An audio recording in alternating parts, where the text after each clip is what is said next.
What's happening, y'all? This is Andrew from Mirror Music. We usually do this with Coop, but he's, I think, probably still asleep from the NAS's Magic 2 album release last night when they did the Stationhead show. So, first of all, if you haven't checked that out, you should go check that out too on Stationhead app. You can still find the archives and watch that. I'm really excited about this album being released this year. If you're new here, welcome. Coop and I usually do a show where we compare a hip-hop song with a pop music song that have kind of similar themes and talk about like bring the world together through music. So that's what's going on this channel. So anyway, yesterday or last night, this morning, NAS released Magic 2. This reaction video is going to be on the song Motion, which is one of the new songs on Magic 2. I've heard good things already, so let's see what we got.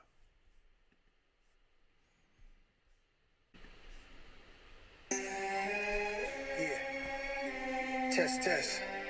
Yeah. I might spend a week. I might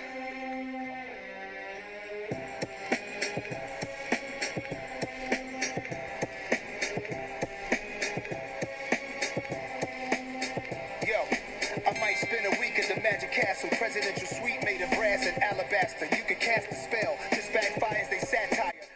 So already, like, one of the things I noticed just looking at the song titles, Abracadabra, Black Magic, Magic Johnson, etc., is that there are many of the songs, if not all of them, reference magic in some way, which is not a thing, I don't think, as I remember, that Magic 1 did.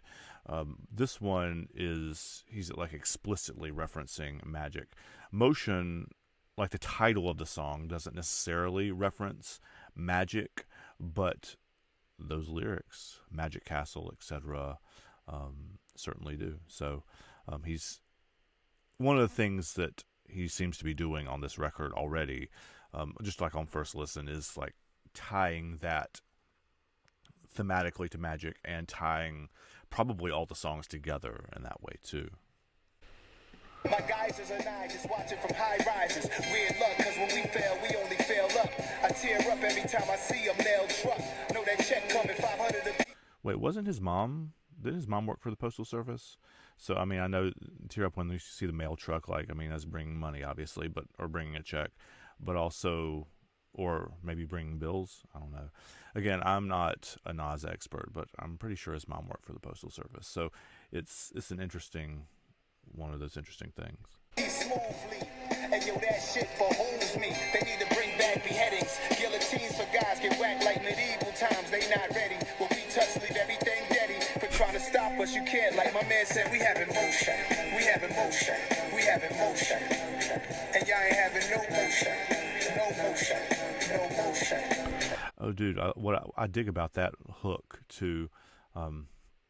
It's repetitive. It's something that like we can like say along to it, but he's also playing, or seems to be playing with the pronunciation of motion and emotion. Like we have emotion, and we're having motion. Sounds almost the same, but it could mean both of those things. And you're not having motion, so he's moving, and other people are not. We having motion, having motion, and y'all ain't having no motion. It's all over, like when Shogun. Best friends chill by the pool, they belly dancing, lamping, throwback sweatsuits from Grambling. Maybach trucks breaking bad like Bryan Cranston. Black and white night dunks, them clean pandas. Dump the ashes in the ocean, get the sharks high. All black yacht, we made it from the hard times. And in the era, Rivieras is my backdrop. Hacienda interchangeable, mad spots rolling dice. Shirts like Miami Vice. The women they wear to sit there seduced with embroidered ice. The flesh a vessel, I'm not obsessed with death. I manifest what's best. I'm ghetto tested, blessed.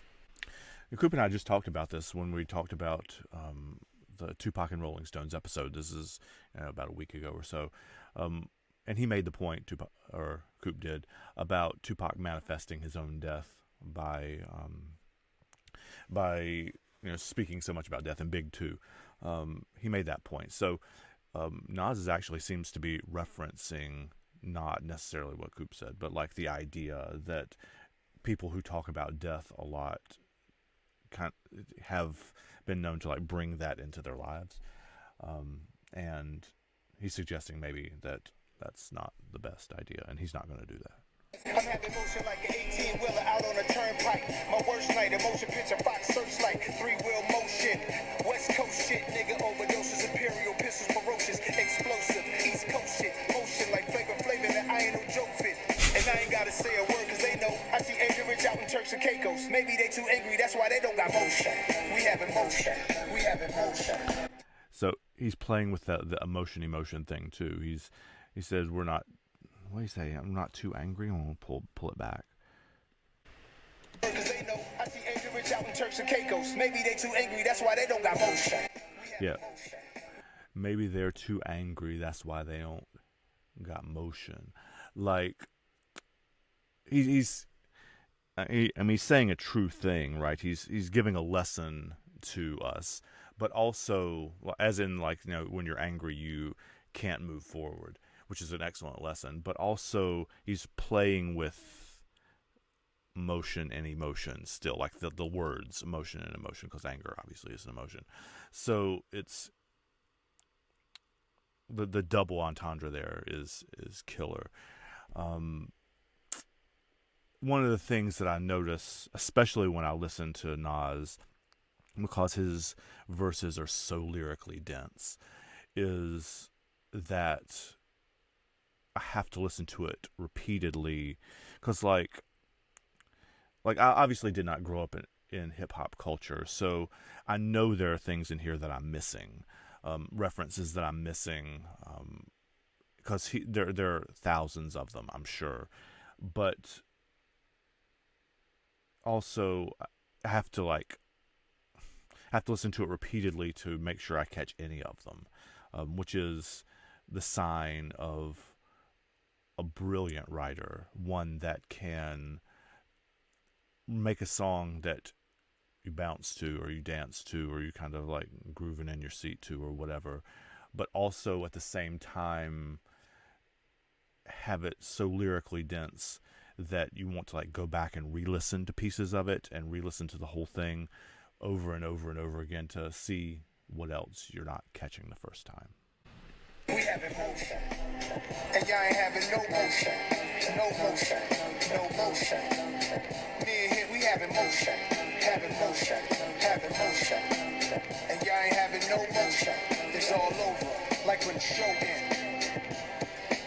Best friends chill by the pool, lay belly dancing, lamping, throwback sweatsuits from Grambling. Maybach trucks breaking bad like Bryan Cranston, black and white night dunks, them clean pandas.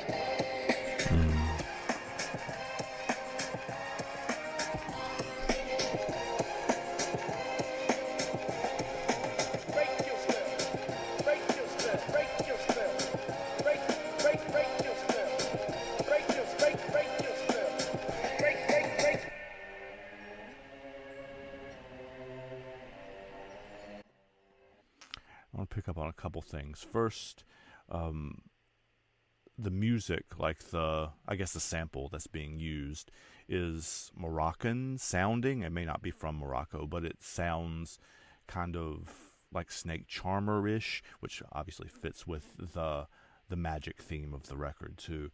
And I don't want to get too deep in the weeds here, but it's worth saying. I don't know if the listeners know like the phrase postmodern or the word postmodernism, and it's not to get too pedantic about this, but one of the elements of postmodern art, late 20th, early 21st century art, is that it references explicitly lots of other things, and that's the thing that hip-hop music does more and better than anything else, where you're making references to other songs, you're making references to other people, making references to other cultural points. That doesn't really happen in the same way in rock and roll music or other kinds of music. So it's this song and much of Nas's music is really, really, really heavy on the references to other things.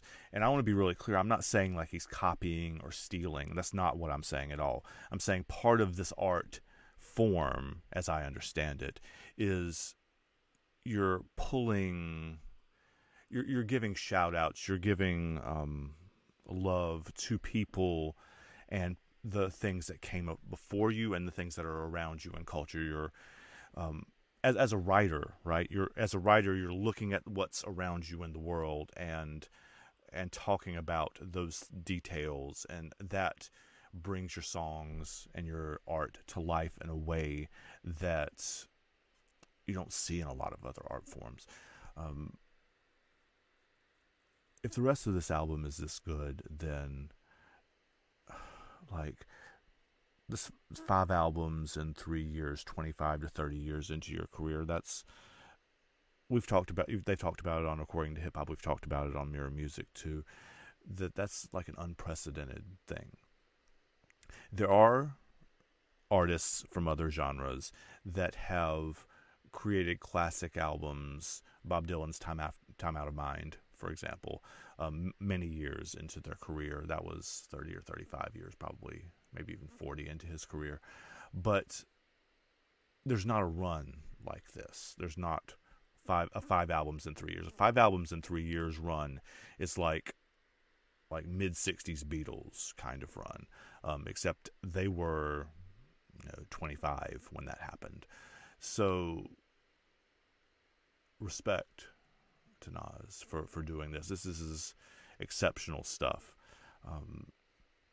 It's new sounding, right? It's modern sounding. It's something that you could hear on the radio now. It's not like a callback to what worked for him in 1994 or 96, right? It's definitely him, but it's clearly of the modern era too, which is, I don't know if any of you have ever tried to make a song before, but like that's really, really hard to do. So look forward to hearing more of this. See you guys next time.